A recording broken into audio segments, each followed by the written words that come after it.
Welcome to Coming to New England. My name is Anthony Andrade Jr. and my guest today is my father. Thank you for joining here with me. You're quite welcome. What is your full name? Anthony, I'm Andrade Sr. Where did your parents select this name for you?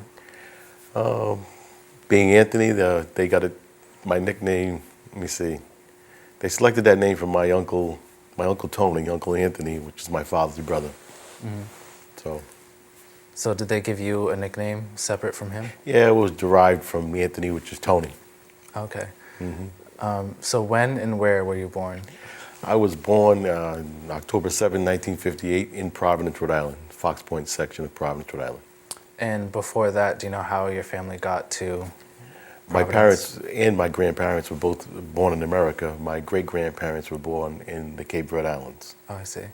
So were there other family members that they came here with, or? They've come over from the Cape Verde Islands with their brothers, sisters, cousins. There was a whole family group or generations of families that came over all together at a time. That's how they did it back then. So how big was your family? How many family members were in the house? My immediate family was two brothers. I had two brothers and six sisters. Wow. And so you were all in one house, one bathroom? All in one house, one bathroom, 4 bedrooms, basically, yeah. Was it tough living with so many sisters, or? No, not really, other than the bathroom issue. Yeah. That's it. What was like telephones like then? Did you guys all just share one telephone? We had one telephone, a rotary phone. That's funny. Were there any special things about the house that you remember specifically? It was it was an apartment, but it was a 2-level. Upstairs was the bedroom and downstairs was the basement apartment. And I just recall having fun, going up and down the stairs and being that young age. There was no particular room in general that but I just remember we had the swings in our backyard with a park across the street, so that was different. Yeah. What school activities or sports did you participate in?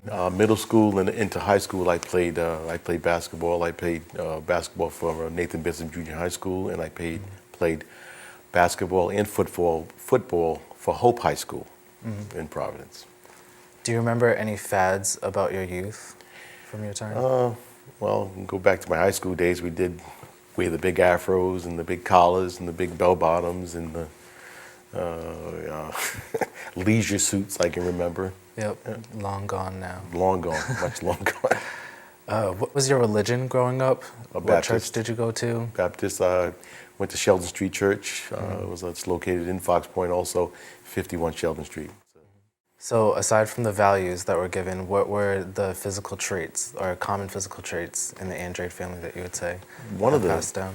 One of the traits that I've noticed that we kind of, in my family, we don't really show our age. My dad passed away at 68 years old. He didn't have one gray hair. My brother didn't have gray hair, but here I am at a young age with gray hair. But that was one of the traits that was turned down. We don't look our age. Yeah. Right? Of all the things that you learned from your parents, what do you feel was most valuable or something that stuck with you?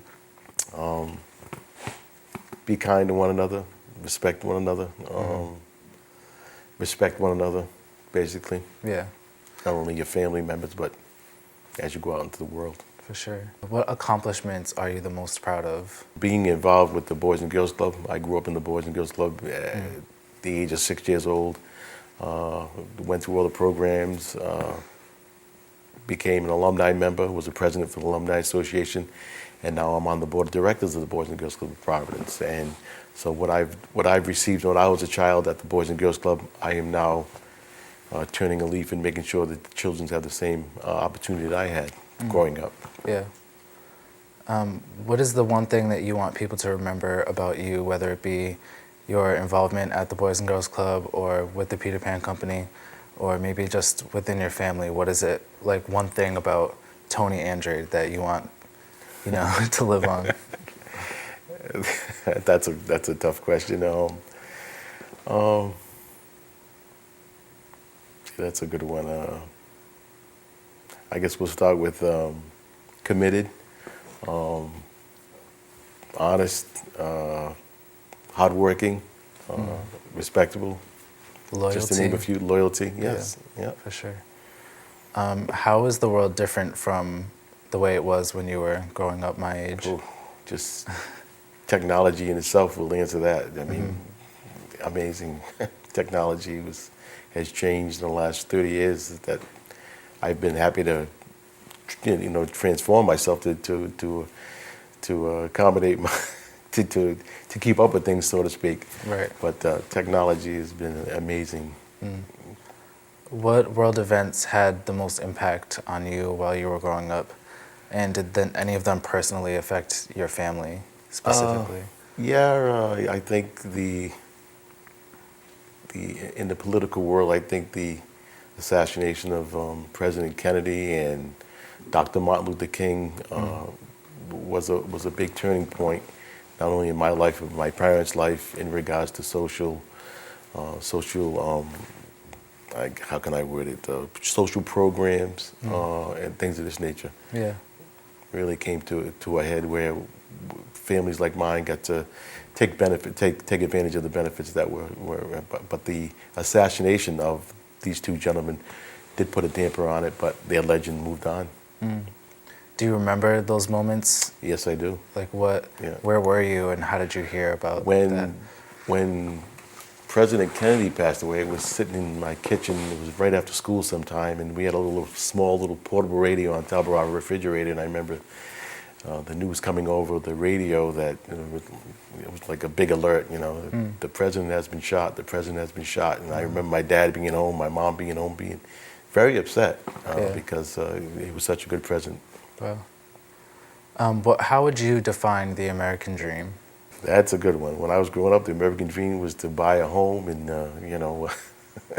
raise a family and the whole nine yards.